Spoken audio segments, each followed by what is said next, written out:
So this is one of my best friends, Nikkita. We've done a lot of traveling together throughout the years. A lot. And then a lot of solo travel as well. So I'm super excited to have you here to chat about our very wild stories together and then our stories apart, of course. So I wanted to start today asking about what was your traveling background? Did your family travel? Did anybody around you travel? What inspired you to first start traveling? But growing up, none of my family really traveled. I find that, like, the nice way to say it is that I had an independent childhood. So I found a lot of strength within myself through changing environments throughout my childhood. So I feel like as an adult, it really helped me be more adaptable in certain situations. But yeah, in my family, both of my families, my adopted and my biological, I'm the only one who travels internationally. Okay. So when was your first trip and how old were you? So my first trip overseas was when I was 19, and I went to Australia for the very first time. Yeah. So how was Australia and why Australia specifically? For some reason, throughout my whole teenage years, Australia felt like it was just constantly calling. I just had this pull towards it. And being born and raised in Nashville, Tennessee, I felt like I was really landlocked, but always wanted to be by the water. And so, yeah, all the synchronicities aligned for Australia to be the first one. And of course, my whole family thought I was crazy. They're like, the other side of the world, Yeah. really, out of everywhere you could go. But yeah, I went and I found my soul tribe and I found power within myself within a young age. So I always advise younger people to follow that intuition in certain magical places that you belong in. Right. And then after that, where did you go internationally? Because I know you were in Australia for 2 years. Yeah, right? on and off. Yeah. Yeah, so after Australia, I traveled to the Netherlands to go traveling with some of my friends that I had previously met in Australia. And so that was cool to like see it like fractal off. And then I had to come back home for a family emergency for some time. And then I went back over to that side of the world and I did a year in New Zealand. Okay. Wow. Yeah. Amazing. Have a lot of your travels been solo? Has it been with other people? So in the beginning of my travels when I was younger, I was traveling with my boyfriend at the time. So we traveled for about 2 years together. And then when we separated, I was just solo from then. And I always say solo traveling, but it never really feels like we're solo because you're always surrounded by love no matter where you go. And like I said, I feel like it's just really a gift to be able to go out into the unknown and just find your soul tribe. So yeah, I traveled through Mexico. That was my first long-term travel solo trip. And of course, my family were like, really? Mexico? By yourself? You just broke up with your travel buddy? Really? And literally, I had the best time of my life. Met my other best friend, which you know is old Veronica. Yes. And just really set me on my path of truth.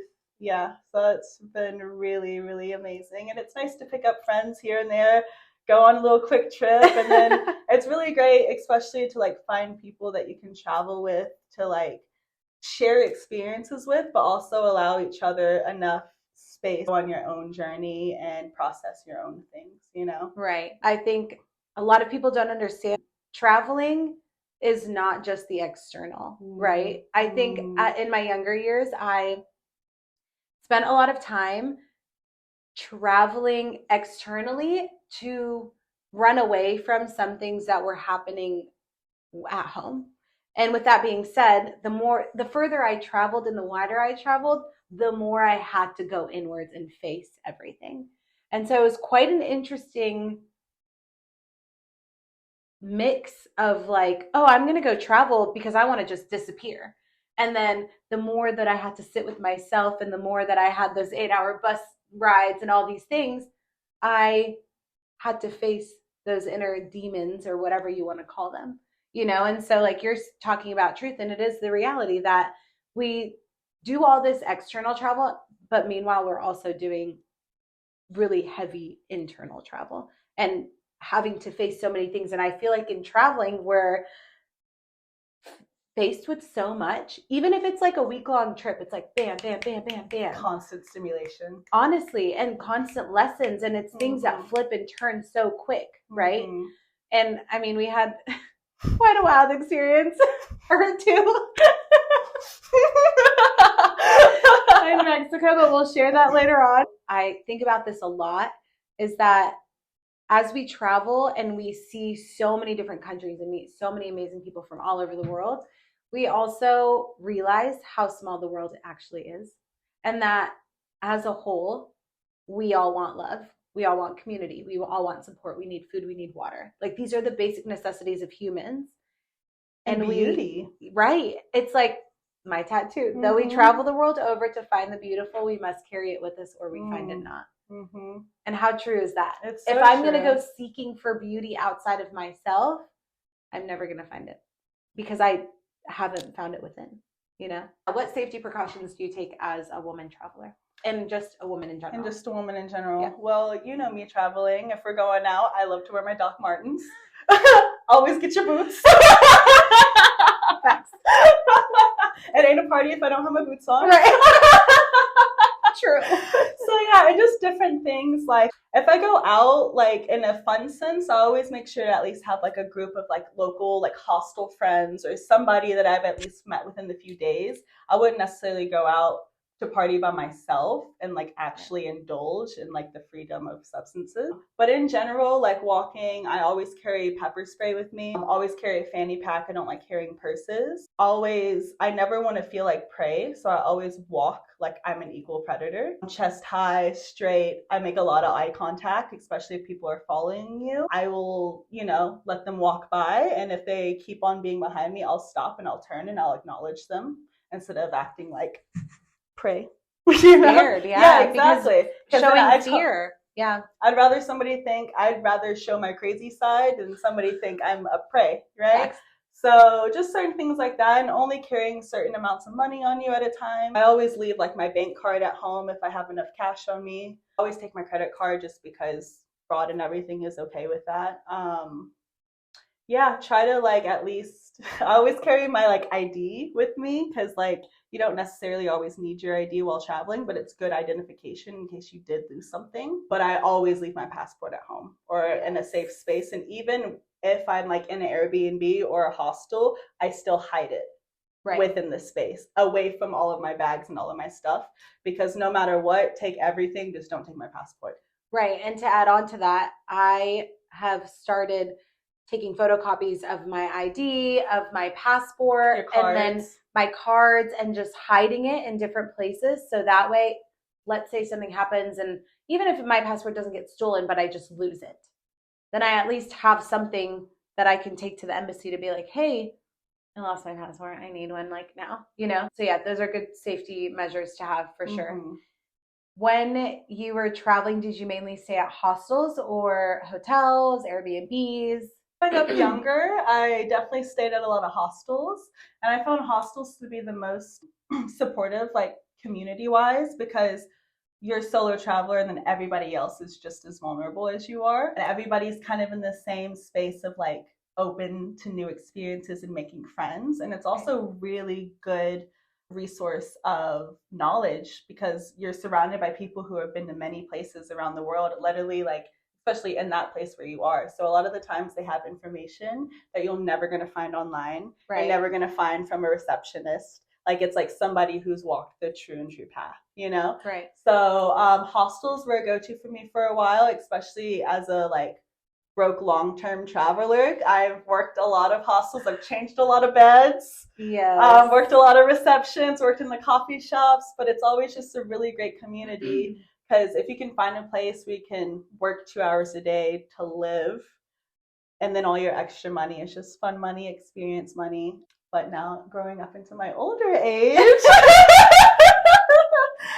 it's really great. Like now I prefer a little bit more privacy. And like, sometimes I still will go to hostels for the social aspect, but I'll get my private room just to like sleep peacefully. We too bougie now.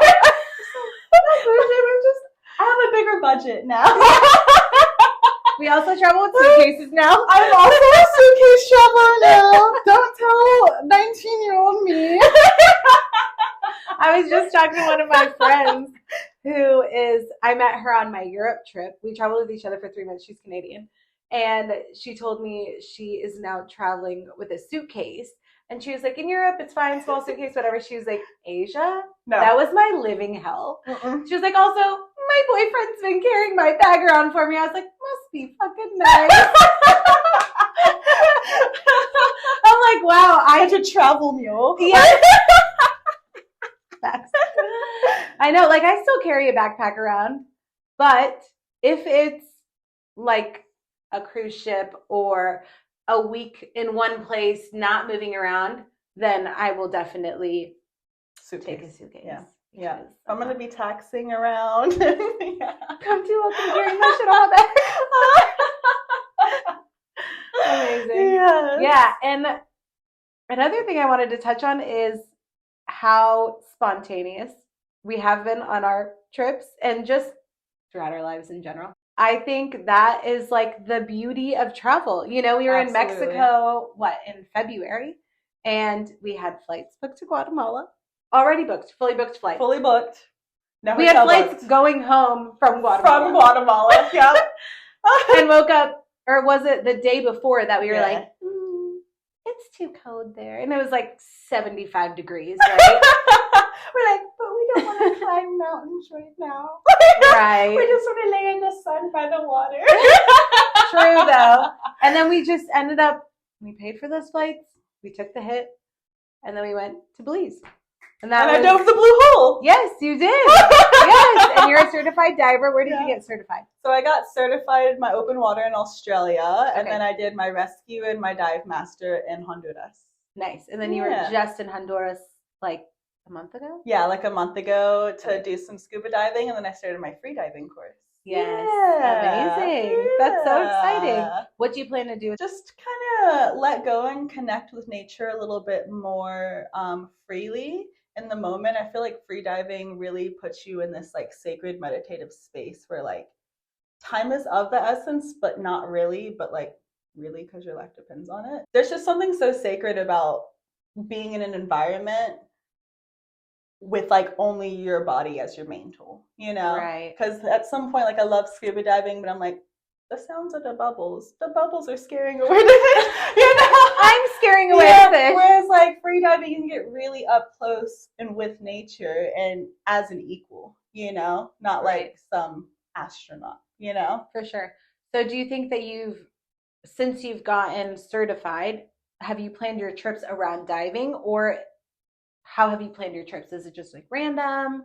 That's a good question. I find that most of my travel has been led towards water. Pretty much everywhere I go, water is the draw. And for a long time, I didn't realize that that's what I was doing, just to travel to different places to connect to different waters. But now that I look back, I'm like, oh, okay, I can see that I went there to connect with that ocean, and there to connect with those cenotes, and here to go to that. Right. And it's been nice to just like, you know, even though when we pick new places to go, new things like going to Colombia last year, and we were like, oh, wait, let's see if we can dive in Colombia. And we ended up diving a national park with our own private boat with no other divers to be seen anywhere. Yes. And it was such like a sacred place, and we saw so much wildlife and this very remote place in Colombia in a national park. Like, right. Although I will add that moment, that drop, do you remember that? When it was like the wall dark. Yeah. And I was like, and I know that you could feel my energy because I mean, I've dove quite a few times, but that was like the first moment where I was like, this is scary. I'm like, are you okay, Rhonda? Are you okay? Like, everything's fine. Yeah. So, but the national park, beautiful. Yeah. Once I got over that fear, and the town itself was kind of sketchy. But that's what a lot of traveling is overcoming fear, you know, because your life begins at the end of your comfort zone. Sure. And once you step out of that fear, it's like where your growth lies. Like you thought that you could never do it. Boom, you've dropped down that deep into the abyss. But you did it unafraid. Yeah. You know what I mean? For sure. And it's just a lot of traveling is like going into the unknown. It's okay to have fear, but it's not okay for fear to control you. Right. Because it's what we follow, and I'm sure you can say the same thing, is when we travel, we focus on what makes us excited and what we're curious about. So as long as you're following your curiosity and your excitement, it'll put you along the path that you're meant to be in. For sure. And I think too, for me, it's been before every big trip, I still get nervous, even though I've been to 26 countries, I've lived in 15, I've done years and years of backpacking. Every time, it doesn't matter how much I've traveled, I still have that fear. Fear and excitement have the same feeling in the body. So it's like kind of changing the terminology of like, Like instead of being anxiety. afraid or anxious, I'm excited, but there still is that like fear, especially before like a massive trip. They're like, oh my gosh, like I'm leaving all my friends behind and my dog and my this and my job. And like I've quit my job 2 to 3 times already. And every time it's like, oh, but what if I come back and all my friends are gone, which that's not real life. What if I come back and I don't have a job and all these things, and then I come back and everything just falls into place because I trusted, and I also through my time manifested that everything will be okay. If I feel called to go travel and do all these things, There's a reason. there's a reason. And wow, the lessons I've learned traveling, I truly could have never ever learned anywhere else. And the connections that we make, that we like establish for our lifelong term, like Right. it's priceless. Absolutely. Like absolutely priceless. Like I find the more that I travel is like the more places I go, it's all about the people you meet, right? Absolutely. Like no matter where you go, it's always about who you meet. And I feel like as a traveler, like we're traveling the world to not only know the world, but to also know our full selves through the people of the world. Like there's power in going to another country and adapting, right, and learning their ways, because we all hold different perceptions, but we're all on the same earth. And it's the same thing. Like you go to another place and we're like, wow, we grew up on the same music, we grew up on the same thing, on the same culture. Wow, you're my best friend. We're like grown up on two different moral codes, but here we are in unity. Right. Let's go to the other side of the world where there's fear and there's the unknown, but hey, here I am. Yeah, it's like the mirror. Here I am. Whole... I'm welcome. Right. Every part of me is loved. Right. And also just all the people that we meet are our mirrors, right? So every aspect that I love in you, I love in myself because I see it in myself, so I see it in you. Absolutely. And so you get to see so many multifaceted moments with people of experiencing that, and it's truly, traveling is such a magical experience, honestly. And I wish everybody had the opportunity to be able to do it.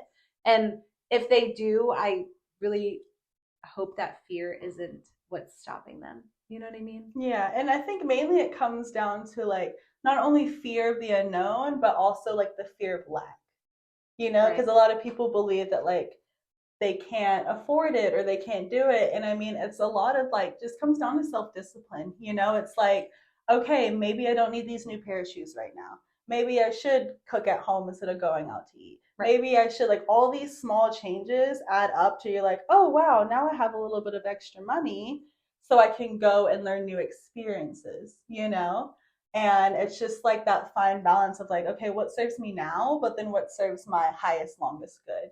And especially when we first started traveling, I know for myself, I was broke. I look back at 19-year-old me and I'm like, you went to Australia all the time with how much money in your bank account? Right. What were you thinking? But at the time, I didn't, like, my gauge on money was just like, this is a lot of money to me now, So it's like to go out there and then realize like, oh, okay, I need to adjust my ways of living, like food, this, and oh, there's other ways. Like I could work for accommodation. I can do this. I can pick up odd jobs here. I can do this. Like there's just so much that's possibly to be done. Because I feel like when I tell people how much I travel, they're like, oh, wow, you travel so much. What do you do for work? And I'm like, no, my entire life I've traveled and then I've worked along the way. I've done a lot of crazy, really fun jobs, like traveled as a chef, worked with a dolphin tourism company, worked in a video game place. But like I was following my excitement first, and then the universe was always like, here's some money to support provided. Here are friends. Here's an amazing mansion to crash in. Here is this, like, it's just put yourself out there.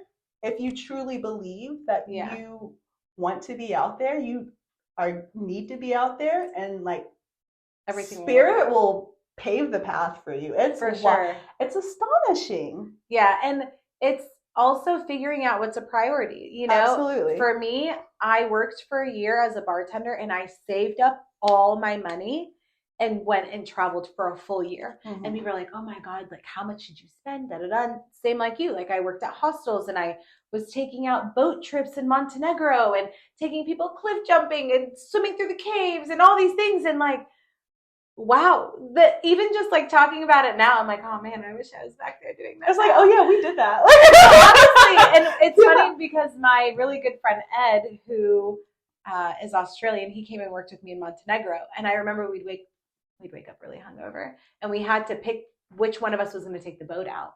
And I'm like, I don't want to. I'm too hungover today. And he's like, I can't believe we're like complaining about my this. blessing. I know, like, oh, I have to take the boat out, you know? It was so funny. And I remember telling him, I was like, one day we're going to be sitting here talking about it. Like, remember that one day we used to bitch about taking the boat out? Don't you miss that boat? Typically, before I get to a country, I will take some, I wouldn't say safety precautions, but more so things to prep me for that country. So when I was traveling through Europe and like getting on buses and 8-hour buses and trains and flights and whatever, during those times, if I was going to, example, when I was going to Budapest, I would sit and listen to a podcast just learning about the country, about the city, just to kind of understand the history behind it, you know, even if it's knowing how to dress or how not to dress or whatever it is. And then also learning basic phrases like, where is this? How are you? Hi, you know, just because when you travel, you want to be a part of the culture and not necessarily there to change it, which I feel like I see a lot when people go to predominantly Muslim countries. Also being from Egypt, I've seen it a lot. It's, you know, we go to experience the country and to be a part of it and not to change it. But what do you like to do once you get to the country? Like you just landed, you got off the flight. What do you do? So first you got to get to your place to drop off all your things. Right. So go check into your hotel, hostel, or something. And then number 2 is I hide my passport. Yes. Hide the passport, and then I try to establish where like a local ATM is, because typically in other countries, especially like if you're going like South America, Central America down, it's always better to use the local currency than to use your card to help save you fees. So it's always better to go find an ATM, go ahead and get some of the local currency out, and then I go ahead and hide my bank card. And then another thing that I usually do is I try to establish where there's a local cell phone company service so that you can get SIM cards, because typically in other countries, SIM cards are much cheaper than they are here. Right. And it's so useful to be able to use your phone anywhere and not just with Wi-Fi, especially as a solo female traveler. It's good to just always be connected. And then, yeah, just find some yummy, yummy food and some locals to talk to see where is the right direction to aim for all the magic. Yeah. So a big thing that a lot of people have asked me with the travel agency is, how do you find the local spots?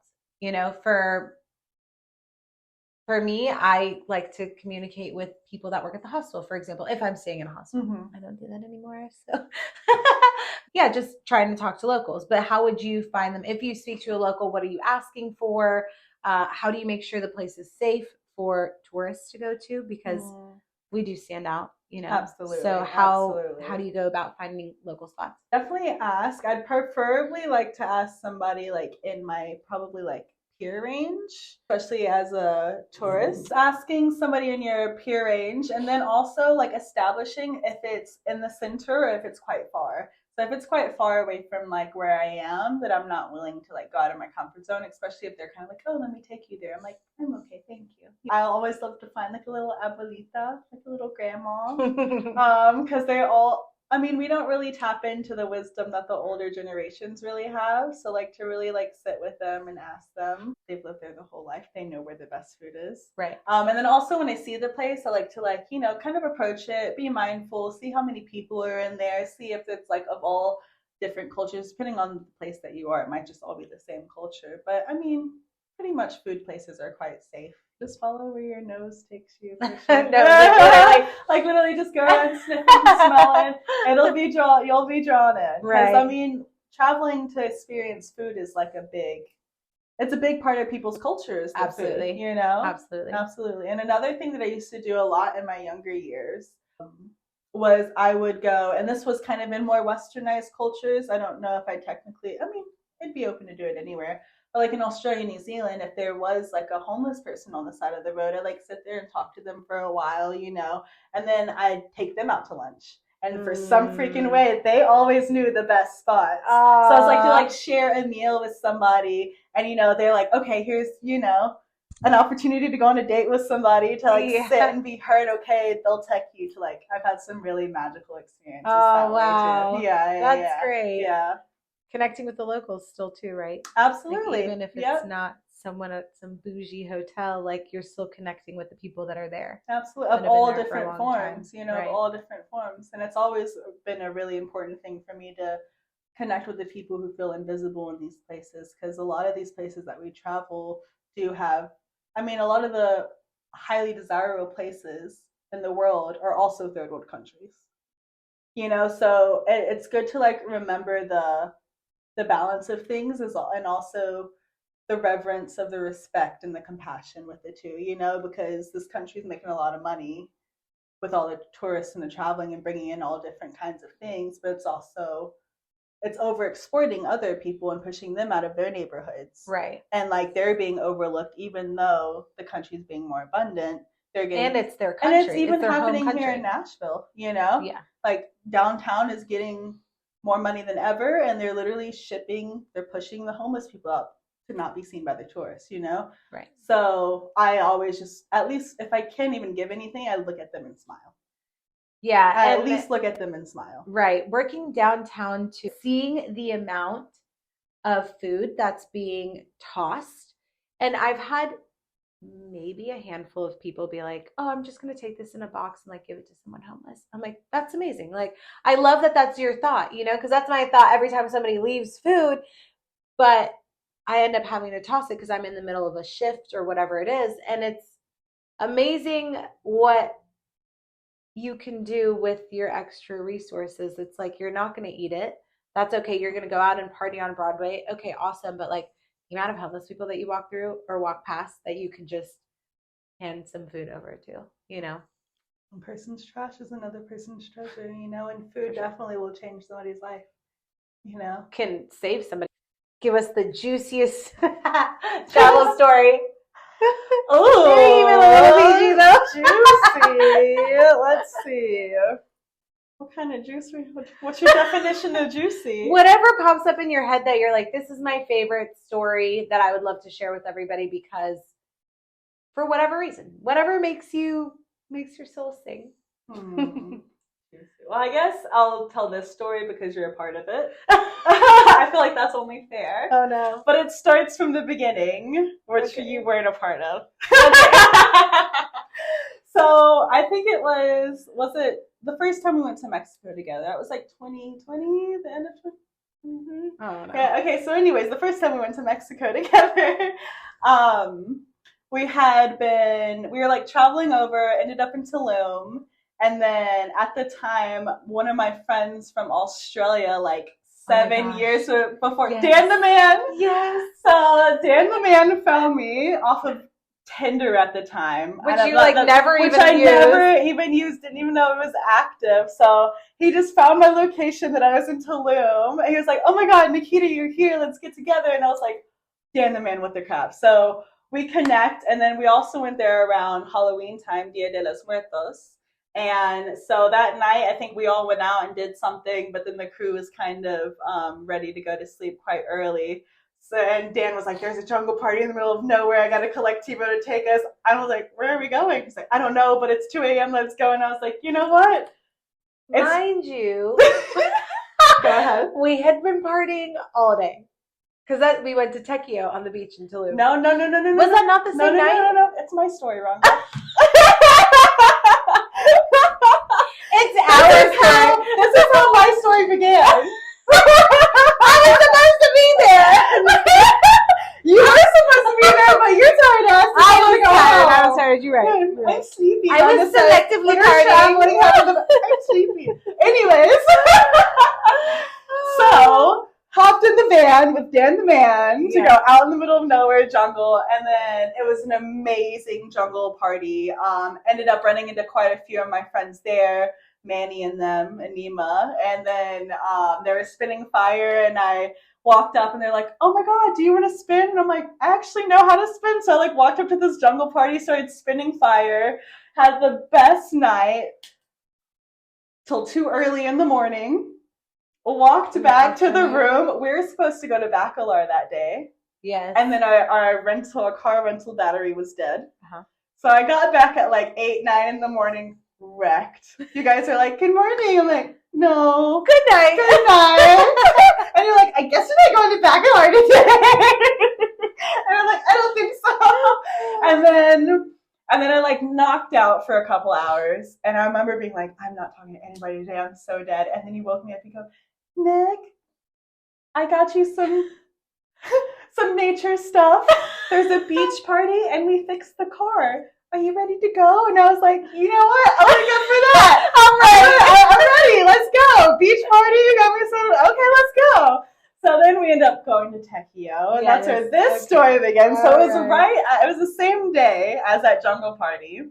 Go to Techio, which is like this massive party on the beach. It was wild. It's wild. It's like a day party that turns into a night party. And we were just having the best time with our whole crew of friends. I think that was our first trip with like a whole group of people. I think we've collected people along the way our travels, right? And so we had like a vortex of squad. We were like, welcome to the Curly Girl Vortex. So yeah, and then that was a wild time. And then I think when that place ended, we went to this other like DJ pool thing, and then did we? Yeah, because I met that really cool DJ chick, and she was like, "Well, come to this place. We have a bunch of burner DJs out by Koba, and that's why we were heading out there." She was like, "Come to the DJ." It was like behind Techio was that little bar or whatever, right? That's where we went to that party at. I think so. Yeah. Cool. Yeah. So yeah, and then me, Rhonda, and three of our guy friends. 3 guy friends. We like hop in this taxi, and we're like, yes, send us into the jungle, into Kobo. We're looking for this random DJ space. No, literally the middle of the jungle. The middle of the jungle. It was so dark. There was potholes, and like massive holes in the ground, and the taxi driver was like, stopped every like 10 minutes to ask somebody like, hey, do you know where this location is? Da-da-da. And then, you know, in Mexico, they don't tell you they don't know. So they just fucking send you everywhere, right? Yeah. They're like, oh, it's here. We're like, it's not here. And it's here. Yeah. Oh, man. Because we're at the location and the location didn't exist. And we're like, oh, it's this place. No, they're having a family time. It's this place. And we're like, it's pretty late at night for us to be showing up random places in the middle of jungle in Mexico. And I'm like, fuck it, let's just get out of the car and walk. And everyone's like, no. Are you going where? There's no other taxis coming to get us. No. Yeah. Nobody. And then we were on that dirt road and this random car comes driving through. And then I'm like, stop him. What the window? And I like put my head out. I'm like, hey. And this guy pulls over and he's like, what's up? And I was like, do you know where this place is? He's like, nah, I've lived in this jungle for like 3 years. But my house is over there if you want to come. Literally, he was like, oh, there's this massive tower with lights. And then, I mean, okay. He was like, oh, there's a security guard. Just tell him I sent you and you're good. Right. If we had not had men with us already, I probably more than likely wouldn't have even gone in that taxi into the jungle. Absolutely. Really. Absolutely. So just to preface, having men with us did definitely. Yeah. And it was also men that we really knew. Right. You know, like that we for sure. We had known them for. Well, you'd known Dan for a long time, and the other two we had met, but we had known for a couple weeks. Mm-hmm. So, just to preface, nobody go and get into the middle of the jungle by yourself. Ask for free rides. Also, this guy was from sick dude from Santa Cruz. Which I grew up in freaking nowhere. Yeah, I grew up in San Jose. Went to Santa Cruz. I was like, yeah, let's go. Yeah. Then we show up. To this. What was it? Like a compound. With a man sitting in front with a security guard with an AK. Yeah, and we're just like, oh, he sent us here, and he's like, okay, and he like opens his place up. He has a pool that's sourced by a local cenote, this tower above the jungle, like surrounding all these like fruits and vegetables and like all these like teepee cabana places. And yeah, he just hung out with him and his friends. Yeah, he showed up like an hour or two later, started playing Burna Boy, and we were like, I know this. We're right where we need to be. And we all just hung out. It wasn't even like that crazy. But we just all hung out and talked for the rest of the night and then stayed in the cabanas. Yeah, and he had offered, he was like, you can come stay in the cabanas, like blah, blah, blah. And so we did. I think we had 2 massive cabanas, and they were so beautiful. He had helped build them. I don't know if he built them himself. And then we woke up in the morning. Yeah. And ended up on the tower. We went all the way up at the tower, and we're like, overlooking the whole jungle. We're like, this is interesting. Why is there a tower in the middle of the jungle? We're like, what do you think he does? We'll leave that up to everybody's imagination. We gotta go now. And then we were reading a book. Yes. The Paul Selig book. And something we kept repeating was, I am free, I am free, I am free. And as we were leaving his house, he's like, hit me up anytime. I am free, I am free, I am free. We're like, word, I am word.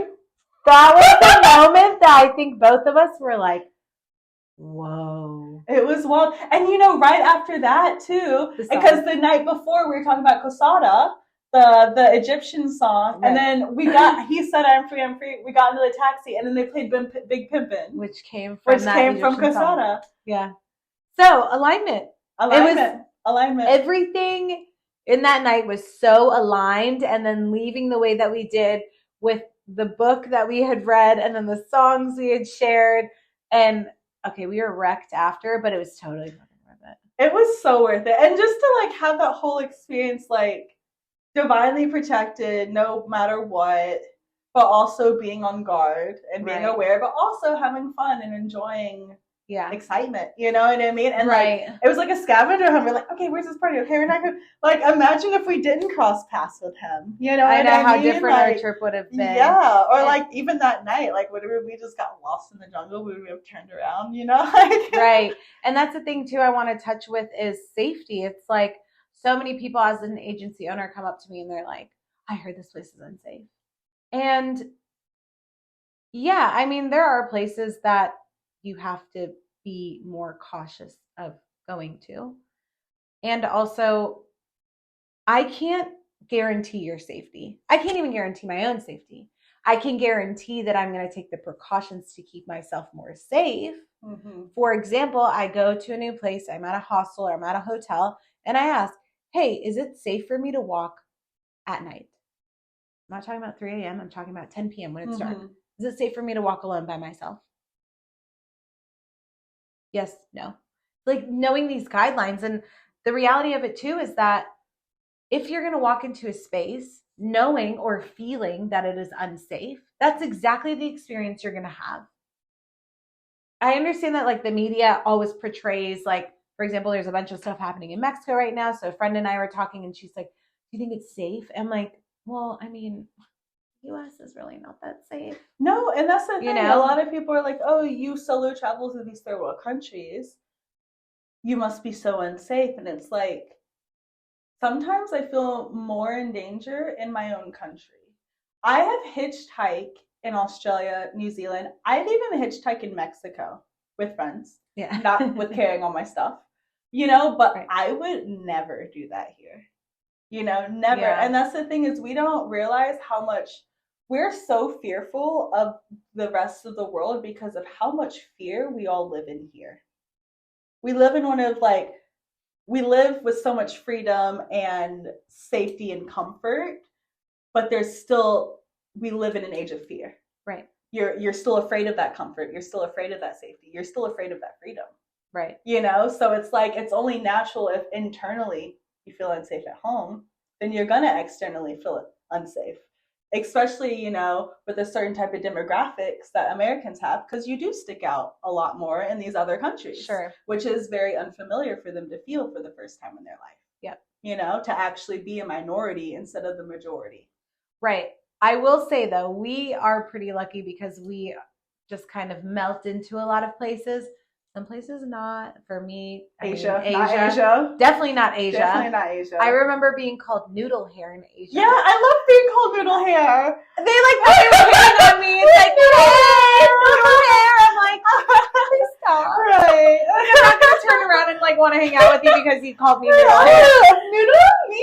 Yeah, no, honestly. Yeah, no, and so we are lucky in that sense that we get to at least melt in. So people aren't questioning us as much. And I think too, just it's at the end of the day, however you think your experience is going to be is what it's going to be. It's your intentions. Absolutely. Right. So you're going into something being like, oh man, like it's so unsafe here. Like there's so much stuff. And I created a video recently about safety, about walking with your like shoulders open. You know what I mean? You're slouching over. Body language. Someone sees you and is like, oh, she's scared. She's going to be easy to take stuff from, you know? And so I think for us too, it's like walking with confidence. I'm like, what's up? You trying to fight? Not really. I don't want to fight anybody, but I'm a crazy bitch.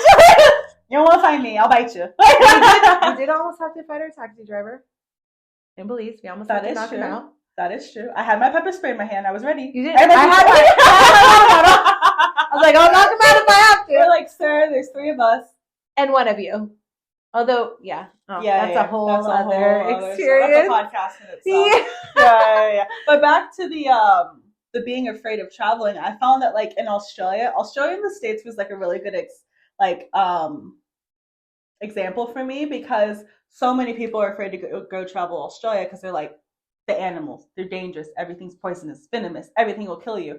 And mind you, I like lived in a tent the majority of being in Australia, you know what I mean? So I was like out in the bush, out in nature, and I had the biggest scare of like spiders at the time growing up. I was like so afraid of spiders. But then when you wake up almost every morning and there's like a massive huntsman on top of your tent, this little thin thing keeping this thing off your face, then you're like, oh, okay, like it's nature. You're there. I'm here. As long as you're there, you be you. You're doing you. You're not looking to harm me. And I'm not looking to harm you. So don't harm me. You know what I mean? And it's just like, you know, dealing with snakes and different crazy spiders in that form. And then to talk to so many Australians and be like, I'm so afraid of going to America. Everyone has guns. I'm going to get shot. I'm not going to, like, as afraid as Americans are of going to Australia for the animals, Australians are afraid to come to America of the guns. Yeah. And I'm like, okay, like one is nature. If you respect it and if you're cautious of it, like if I see danger and I choose not to interact with it, nothing happens to me. And it's the same with the guns, you know, like we as Americans, we don't think about like, I mean, probably more now so than ever about being more afraid of guns, but it's like, that's not kind of in our everyday, like, oh, I'm going to the grocery store, I might get hit by a gun. Oh, no. Whereas like Australians literally think that's a fear. Right. You know, so it's like, if you're looking for trouble, like if you're looking for that to go interact with guns and that kind of trouble and that kind of thing, you're going to find it. Right. But if you're open to looking for it, so it's just always about being smart. It's like, okay, well, if I go out in the middle of the bush, of the jungle, barefoot, naked, and I'm like, oh my God, there's venomous poison things all around here. What do you mean? This is so unsafe. Like, that doesn't make sense. You know, like you didn't put your shoes on, you didn't put protective on. Right. You went out there knowing that was there for what? A thrill, you know? Yeah. And it's the same in the sense of like being an American land, you know? It's like, okay, you know that it's over there. You can choose to interact, and like same in every other country. You know? Is there a place that you felt more safe than others? And then if so, where was it? New Zealand. Yeah. I felt the most safe in New Zealand for sure, especially coming from Australia, because Australia has all these scary animals and New Zealand literally has nothing. And even in New Zealand, like they don't have any guns except for the farmers. And even leaving New Zealand, I got the cops called on me for having pepper spray because it's categorized as a lethal weapon because that's what their police officers use. So like it was like a whole thing that I had pepper spray. Yeah. So that was strange as an American, you know? Yeah, I find that the people are so warm, so giving. I literally had a van and would like go camping in the middle of nowhere, everywhere, all throughout the North and South Island. And it was just like the most safe and secure. Every Kiwi you met just always wanted to help. And I also find that from my perspective, New Zealand is the only country in the entire world that I've experienced that has kind of sat side by side respectfully of the Aboriginal culture.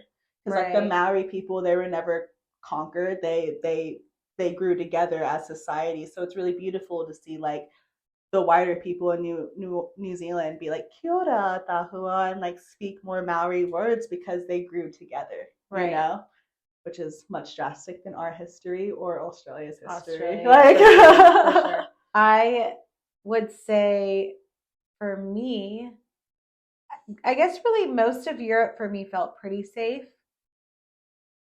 And it's funny because the place that I felt the most unsafe or more like there was more predators was Italy. And it's crazy because a lot of people are like, oh, Italy, like, yeah, we heard Italy, like everybody goes there, it's so great, da da da da. And I'm like, I've been to a lot of countries and I've traveled a lot by myself. And Italy, hands down, I've had probably the most uncomfortable experiences. And, we did talk about like the perspective of safety and all these things. And I took a lot of safety precautions being in Italy, like not walking around by myself at night and all these things, but I was still getting followed in the streets sometimes. And so it was just quite an interesting place to be when people had told me like, oh, Italy, like it's great. Like everybody travels to Italy. It's like full of tourists. But then I go and I'm like, oh, but like you're still following me around in the street. So I thought that was pretty interesting. I've heard this quite a bit about Italy, though. I think Veronica said the same thing. Yeah, I think it's just, I honestly don't know what it is. It could be a variety of things, but it felt like it was a predominantly male culture and they were used to just like a certain demographic. Yeah, and in the States, for example, like in front of a restaurant, it's always women. So it feels a little bit more inviting and safe. In Italy, it's like all men. And they're all good looking men. You know what I mean? But they're all in front of like the restaurants and they're like luring you in. They're like, bellissimo, da-da-da, And gassing so, you up. Yeah, no, honestly. And so it just feels like it was like a more male dominant country. And what's crazy is that one of my friends had, right before I got to Italy, he was like, just be careful. He's been to Italy as a male and is like, just be careful, be aware. And so I wouldn't say that's the tone, but that's how I went into it being like, okay, I just need to be aware. And so I was grateful for that piece of advice because even though he told me to be aware, I wasn't afraid of going. I just knew like, hey, like be a little bit more aware and cautious of like what's going on around you. And so that really helped me a lot. We will not share the crazy stories in Italy quite It's a crazy story. It's a crazy story. Yeah, for sure. What is something that you wish you knew before your first trip, like a piece of advice that you would give somebody that's about to go on a trip? I wish I would have known before my first trip to not believe so much in the fear of missing out because within my life I find that like sometimes when I'm away I miss things that are happening at home, and sometimes when I'm home I miss things that are happening in other places that I feel aligned with. And I feel like I've carried some guilt with me along the way with like not being there for family while I'm out there exploring. As we've traveled, we've met a lot more women, which is kind of wild, right? Because there's like so many women that are afraid to solo travel. And like, not that I haven't met men solo traveling, a lot of them have been traveling with partners and friends. Like groups, more kind of like aligned to the resort. Yeah, I do find that quite interesting. Like, what is that? What is the reasoning behind that? Is it that we've been taught hyper independence? We're like, no, it's fine. I'm just going to do it by myself. Well, I feel like as women during this day and age, we live a different life than most women have in history. Right. We live a far more empowered life with more freedoms than any of our ancestors ever had. Sure. So it's in one aspect, it's like we're paying homage to all those who came before us by doing what we want when we want to and getting out there.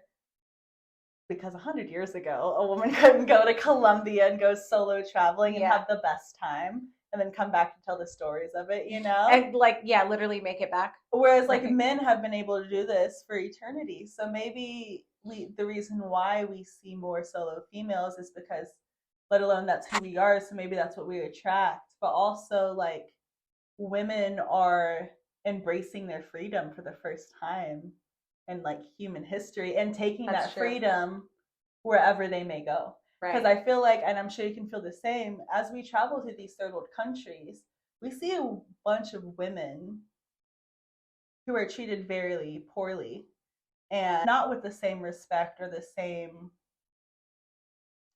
like reverence as we get to live in. So it's even empowering for them to see us in their countries like, yes, you can own your own business. You can be abundant enough on your own. Yes, you can be beautiful and wild and free. Yes, you can express yourself, right? Right. Because that's something that we've held back for so long.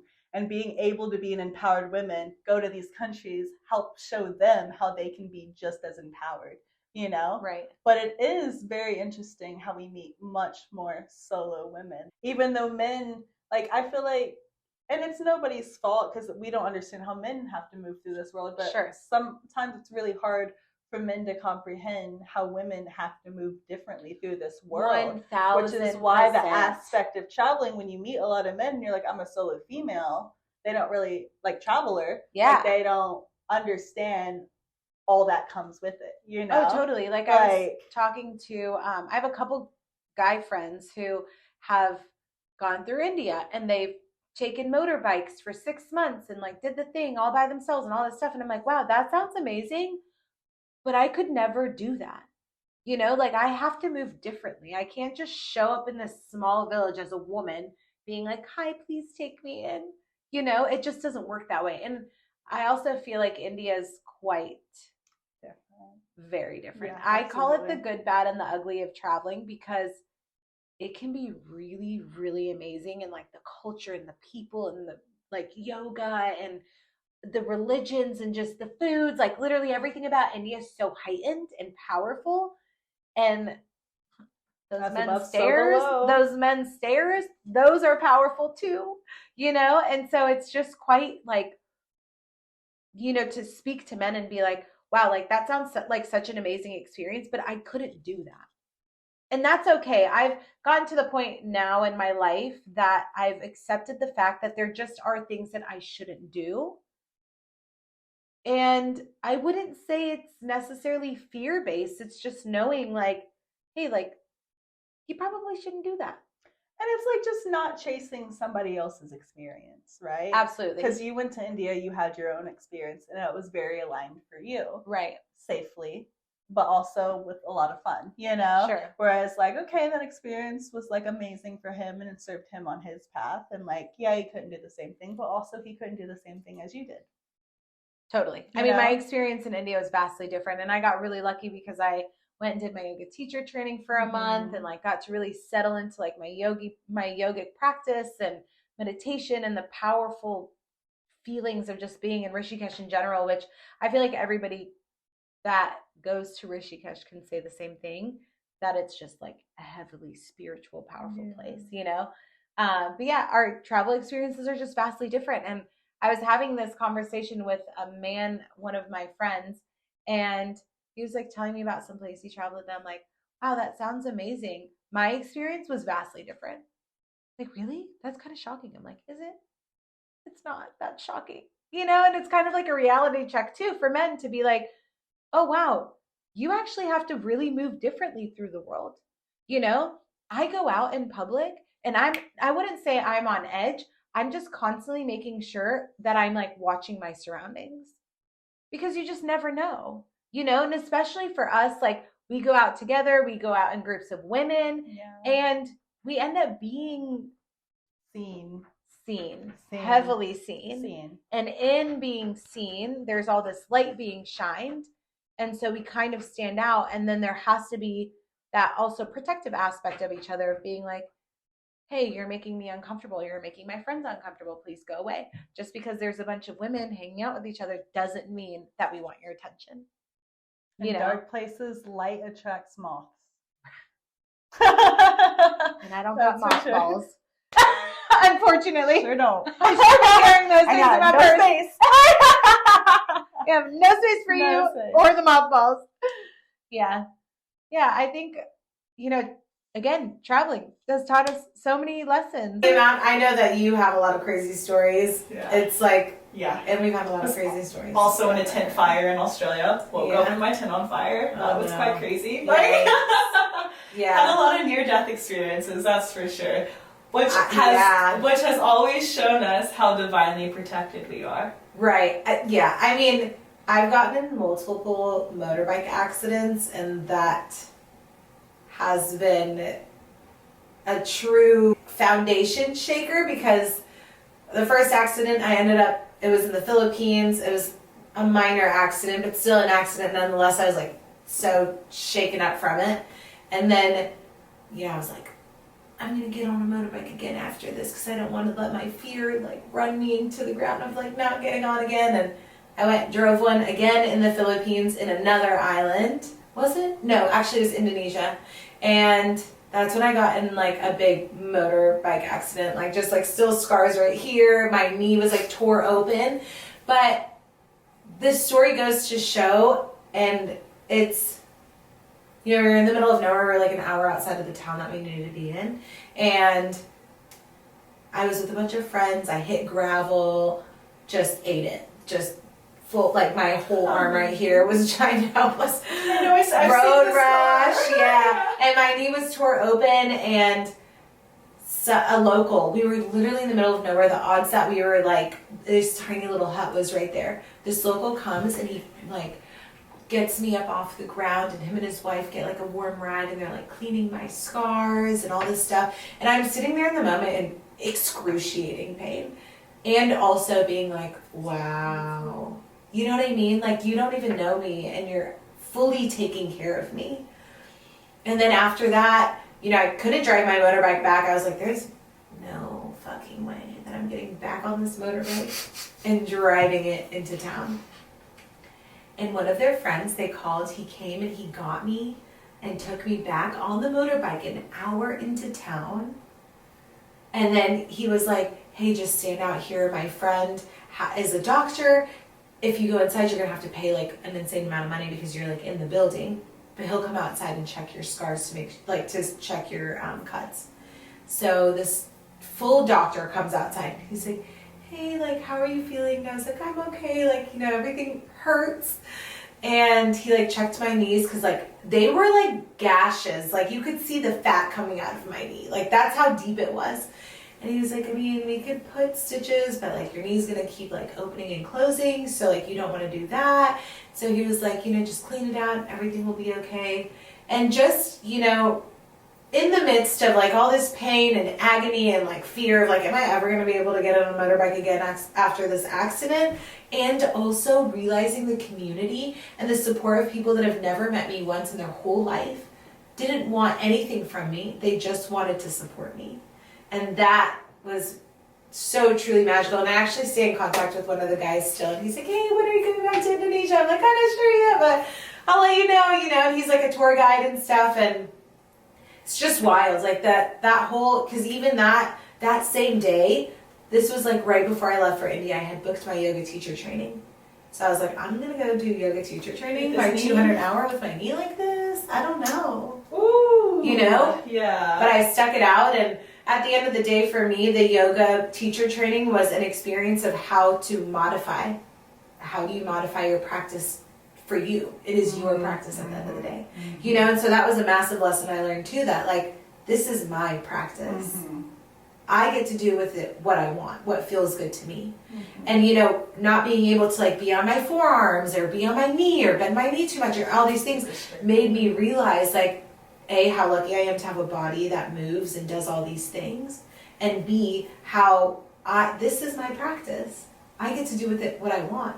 And as a teacher, I can also modify anything to what everybody else needs. Because you've been there. Right. Absolutely. Yeah. So that was just like a pretty crazy experience for me. And truly just like magical too, because even when I got into the airport in India, this woman saw me changing my band-aids, because like, it's atrocious. Yeah. And the Delhi airport was like It was okay. But once I got into Rishikesh, I was like, oh, yikes.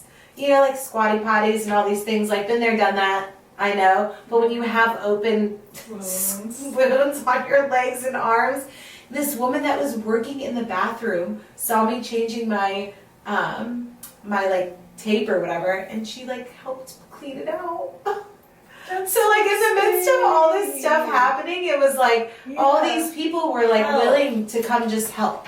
And see, that's the thing, is like sometimes when you're out here, like you feel so vulnerable, especially when you get hurt or when you have no money. Like when when you go through these massive things away from home, you feel instantly like alone. You're like, oh wow, it's just me. Like, oh, I'm not getting on this bike, it's just me. Like, oh, I don't have money, it's just me. You know? And then once you find that inner power, okay, it's just me, this sucks, but I'm gonna keep going.